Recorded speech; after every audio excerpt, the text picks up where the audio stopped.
Donc je représente principalement donc, les locataires et les habitants.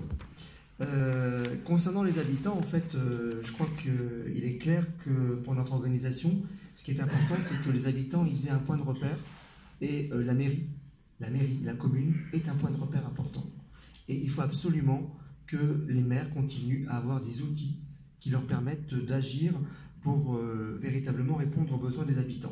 Donc je ne rentre pas dans le détail, mais nous sommes opposés à toutes les mesures qui viendraient donc au transfert des compétences à des niveaux supérieurs. Concernant la loi SRU, puisque je vois qu'il y a beaucoup d'interventions sur ce sujet-là, d'ailleurs le bilan est sorti cette semaine, donc c'est un petit peu en rebond aussi à cela. Je crois qu'il faut avoir en tête que pour nous en tout cas, à la CNL, la loi SRU c'est véritablement le socle républicain pour la mixité sociale. Et je suis très surpris de voir que ce socle républicain n'est pas aujourd'hui respecté. Il y a quand même 649 communes qui sont carencées. Il y a 274 communes qui vont être exemptées dans le cadre d'un décret qui va passer bientôt là, suite à la loi égalité-citoyenneté. Et nous avons une proposition qui est ferme, claire et nette, c'est que les gens qui ne respectent pas la loi,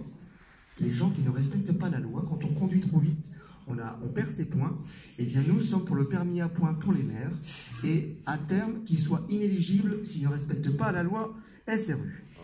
Voilà, ça c'est important parce que je crois que à force de faire des dérogations, on va finir par avoir une loi SRU qui ne sera plus le socle républicain qui était prévu dès le départ. Je vous engage sur monsieur à vous faire élire maire. D'accord. Eh bien écoutez, on va essayer de faire ça, mais je n'ai pas mon objectif en tout cas. Je suis déjà président de la CNL, ça me suffit comme ça.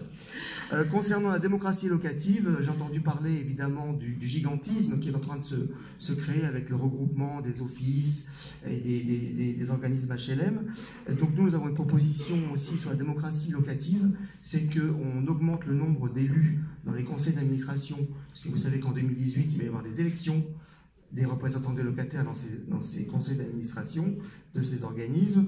Et donc, nous souhaitons une augmentation du nombre d'élus pour la démocratie participative, de proximité, je pense que c'est important, avec un minimum de 5 élus. Et toutes nos contributions sont sur le site internet. Merci. Merci beaucoup.